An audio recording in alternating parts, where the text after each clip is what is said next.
Всем привет, дорогие друзья, меня зовут Александр, компания «Центр домостроения». Мы находимся в местечке Дырнос, общество «Динамо». Год назад мы построили вот такой интересный загородный дом в 1,5 этажа, а в этом году заказчик пригласил нас для выполнения черновой отделки.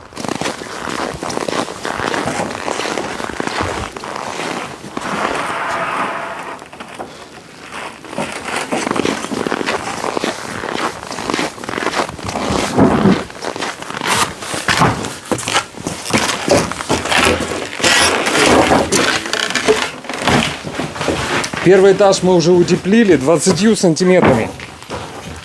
Настелили фанерные лаги и накидали, пока только накидали фанеру. Посмотрите на второй этаж. Тоже утеплили межэтажное перекрытие в 1,5 этажа. Как все аккуратно, обращайте внимание. Четко, аккуратно. Утеплили межэтажку.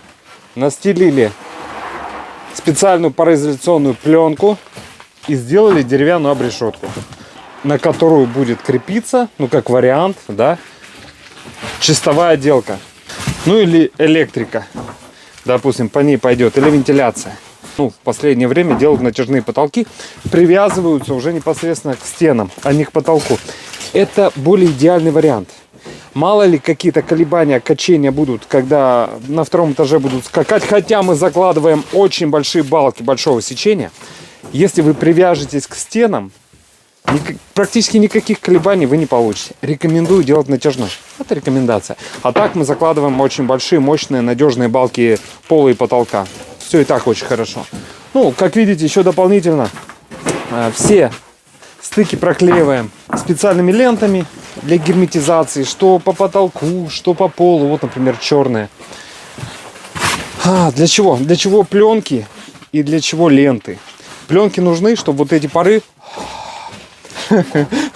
бытовой пар приготовки или вообще бытовой пар, да, не проникал в утеплитель и не разрушал его. Сырой утеплитель не выполняет свою функцию. Он теплопроводен, пропускает тепло, то есть вы будете перетапливать дом, тратить деньги. Ну, кроме того, еще влага, которая будет скапливаться там в утеплителе, она будет соприкасаться с деревянными конструкциями и разрушать их. То есть деревянные конструкции будут гнить, а вы об этом даже знать не будете. Поэтому нужна пленка. Так, с пленкой разобрались. Но пленка же соприкасается, да, в углах, в примыканиях. И чтобы это было максимально герметично, мы применяем еще специальные ленты. Ну, например, вот такую черную вот мы применяем. Разных марок. Это уже на вкус и цвет.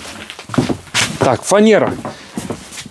Для выравнивания пола, потому что дом изначально он может усаживаться, да, и усаживаться неравномерно. Где-то идут стены под нагрузкой. Например, если скаты кровли, да, вот два боковых ската давят больше на кровлю, да, чем на какие-то внутренние стенки. Следовательно, давление на стены в доме, оно разное в каждой части. Следовательно, и усадка идет по-разному в одном и том же доме. И, следовательно, и давление на пол идет разное. Усадка разная. Пол выравнивается лагами. И уже по идеальным лагам, по идеальному горизонту укладывается фанера. Все, дело идет. Шикарно. Пойдемте на второй этаж. Утеплитель.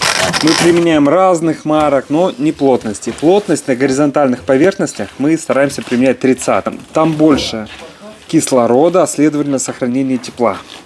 А на вертикальные поверхности или наклонные поверхности, например, вот крыша с наклонной поверхностью, у нас скат, там мы применяем утеплитель большей плотности, чтобы он просто не сминался под своей же нагрузкой. Так, вот еще раз пирог можно увидеть. Доска, пленка, лента. Вообще не сдерешь. Классно, да? Дальше опять... Ну, там утеплитель, пленка, фанерная лага и фанера. Пленки по цоколю, по межэтажке, по кровле применяются разные. Они идут разные по назначению. Сейчас рекламировать не буду, всякие марки и наименования, потому что это не надо запоминать, это техническая информация, это пусть знают инженера или продавцы в магазинах. Это лишняя информация абсолютно. Так, здесь такая же красота. Такая же красота, такой же пирог, как и во всех наших построенных домах.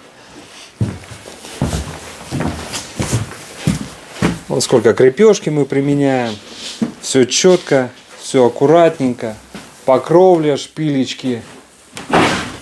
Стойка, смотрите, как скреплена. Все четко. И сейчас вы видите просто стропильные ноги. Такой голый дом, да, скелет дома. Но этот скелет мы за одну неделю преобразим. Материалы есть, энергия есть, опыт, знания есть. Сейчас бахнем. Одна неделя здесь вообще в этом доме все будет готово. Все, мощно работаем, дело идет. Будет красота. Обращайте еще внимание на то, а я обращу, чтобы вы обращали.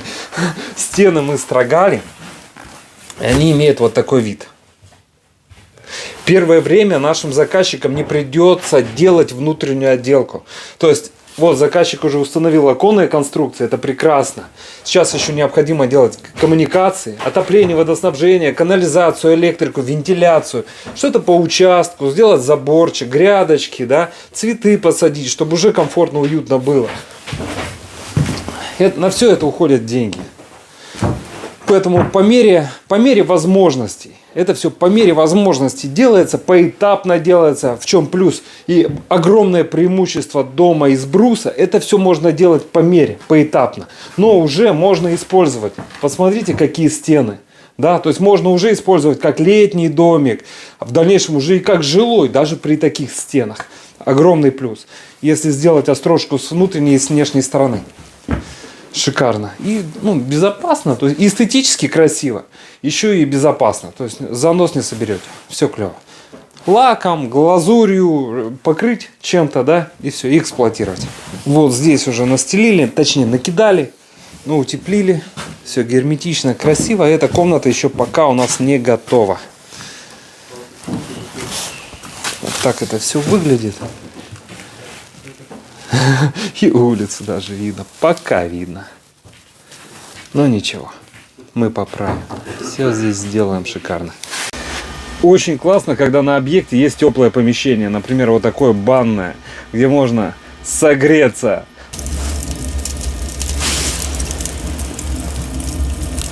Где можно согреться, укрыться от дождя, просто пересидеть, там чай попить, понимаете, да? А не на улице. Вот сейчас, например, минус 20, минус 23. Целый день работать при такой температуре. Это очень холодно, очень холодно. Тем более сейчас под Новый год, конечно, морозы, но очень крепкие. Работать не дают, провода лопаются на улице, провода. Что касается электроинструментов, мы работаем, помимо бензопил, у нас еще есть шуруповерты, гайковерты, очень много электроинструментов, понимаете, и надо заряжать аккумуляторы к этим инструментам. Это делается в теплом помещении. Все.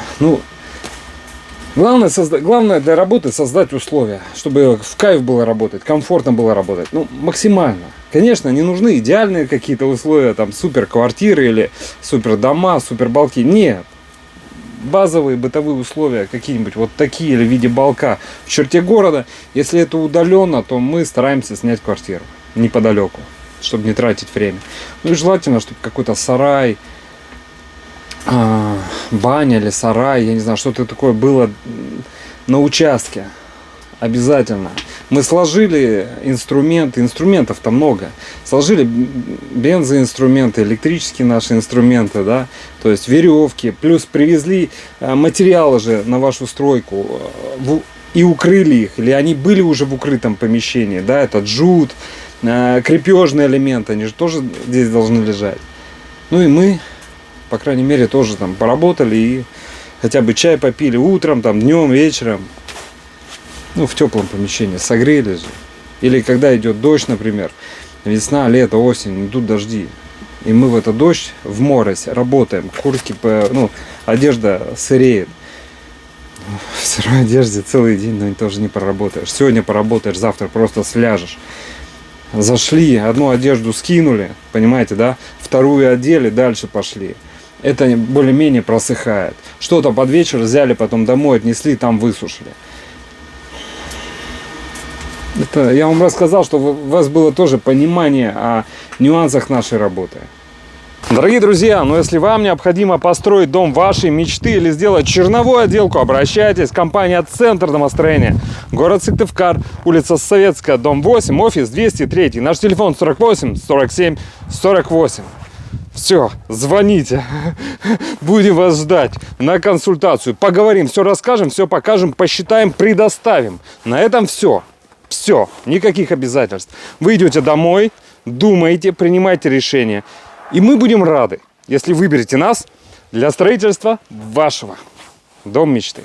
Все, до встречи. До встречи на консультации. Построим вам дом мечты.